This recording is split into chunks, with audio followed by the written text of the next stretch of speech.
আর একটু ছাদ বাগানের কটা ধনে পাতা তুলে নিয়ে যাই। ওই যে বেগুন দিয়ে ছোটো মাছ দিয়ে তরকারি হবে তো, ওর মধ্যে একটু লাস্টে দিয়ে একটা পাতা দিলে পারে বেশ সুন্দর সেন্ট আসে।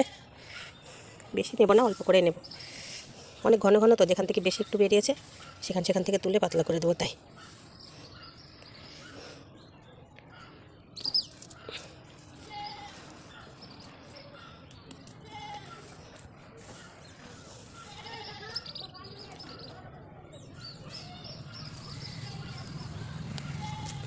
এই যে ব্যাস, সেই কটাতে হয়ে যাবে।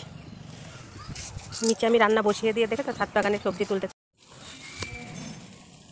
দেখো সেই সুন্দর গাছের বেগুনে যে একটা কেটেছি।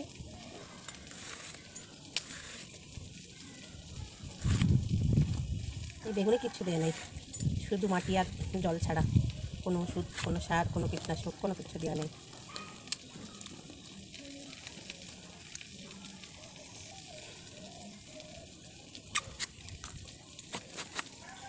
দেখেছ বাবা, সেই সুন্দর বেগুন। গরম করাই সেটাই শাক করবো, কিন্তু এটা আমি কাঁচা তরকারি ঘুষে রান্না করবো।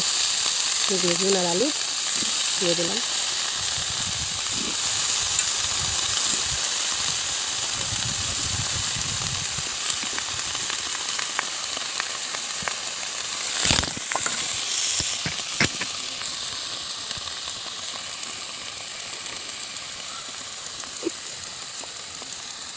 এই যে আলু বেগুন ধুয়ে দিয়ে দিয়েছি কড়াইতে।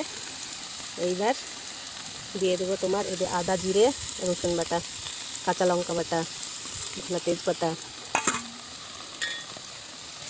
এটা একদম মাছ দিয়ে তরকারিটা হবে, আলু বেগুন দিয়ে সেই স্বাদ লাগে খেতে।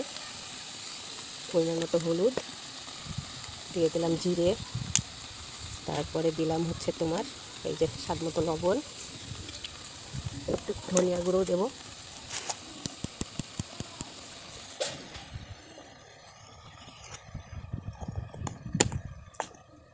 এইবার দেবো কিছুটা পেঁয়াজ কুচি,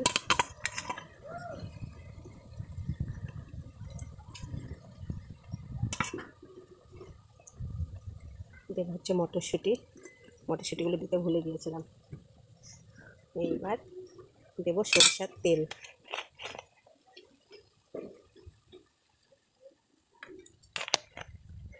হাত দিয়ে মাখালে সেই ভালো হয়, কিন্তু হাত দিয়ে না, আমি এই যে চিটকি দিয়েই মাখিয়ে নিচ্ছি ভালো করে। দেখো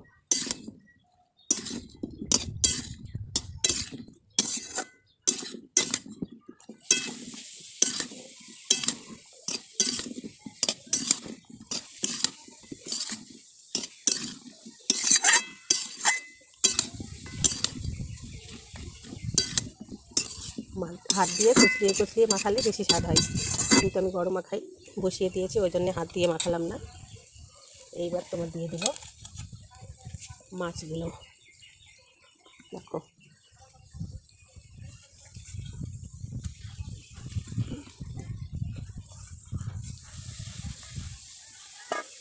মাছগুলো দিয়েও আর একটু নাড়া দেবো, দিয়ে জল দেবো।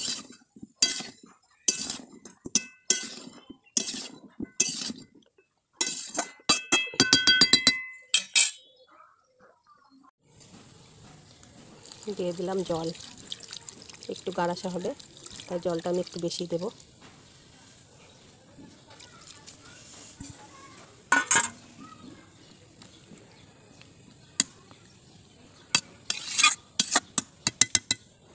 হলুদটা মনে হচ্ছে একটু কম হয়েছে।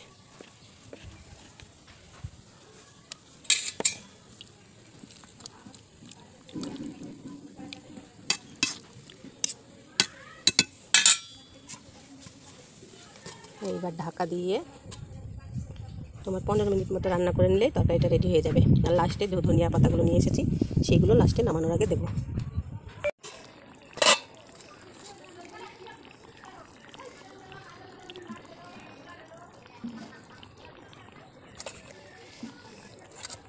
ধনে পাতাটাও দিয়ে দিলাম। এইবার নামিয়ে নেব। দেখো এই যে আলুগুলো সুন্দরভাবে গলে গিয়েছে, মানে সব গলে গিয়েছে। মাছগুলো তো একদমই নরম, এই যে একটু ভাঙা ভাঙাও হয়ে যায়। দেখো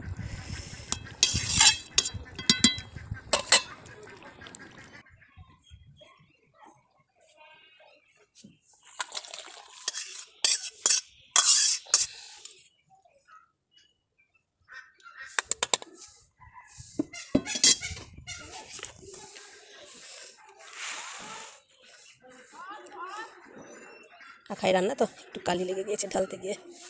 তো এই দেখো। তো আল্লাহ হাফেজ, সবাই ভালো থেকো, সুস্থ থেকো। ভিডিওটা এই পর্যন্তই।